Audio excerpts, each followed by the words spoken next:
Hi everyone, it's Gina. I'm going to go ahead and answer our Unit 1 questions. Number 1, are leaders born or developed? I believe leaders are developed. I believe that you can show signs or characteristics of becoming a leader. However, I believe that you develop ways to execute those characteristics or signs. I know people say that they are a natural born leader. However, I believe that you continue to grow into those characteristics or qualities that develop you into a great leader. Number 2, what qualities make an effective leader? A few things that I've listed was listening, being a team player, communication, and goals.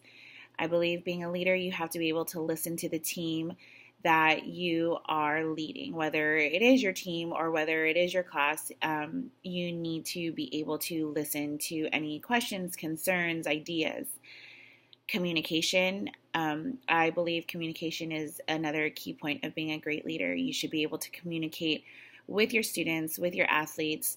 I always like to do at the beginning of the school year or beginning of the season, name my expectations that I have or list my expectations I have for both my students and my student athletes. And also, not only that, but be able to tell them what they should be expecting from me. Number 3, goals. I want to be able to set goals or have the students set goals for themselves. Again, athletes or even students. Short-term goals, long-term goals. I feel that if we're able to have a good mixture of both, that they are able to see kind of like that light at the end of the tunnel where they're working on to that long-term goal. And I feel being a good leader, they're able to help set goals for both their team or their students. Number 3, last question. What impact does your values, faith, and beliefs have on your teaching and or coaching? One thing that I always live by is treat others the way you want to be treated. And I can't emphasize that enough with not only my middle schoolers, but with my high schoolers.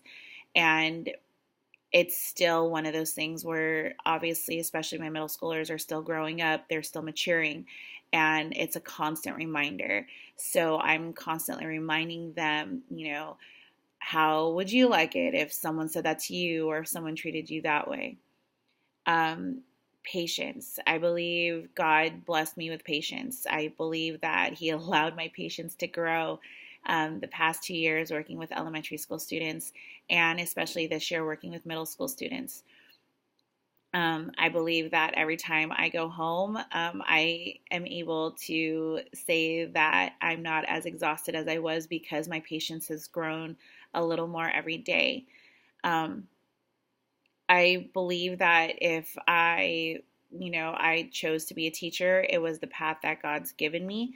And so I believe that being able to incorporate what He has given me into my daily life, and it's something that I'm so passionate about, that this is where I'm supposed to be. So it was one of those things where I was very discouraged because I wasn't finding a teaching job. I was only finding coaching jobs, and everyone that I sub for or anything like that would always tell me that I'm a good teacher, and I know I'm a good teacher. And so it was always one of those things where God will lead me to a place that will give Him the most glory. And I think He finally did that, and He finally found a place for me to call home. So I believe that's all for this unit. I can't wait to see everyone else's responses. I hope everyone has a good week. Bye.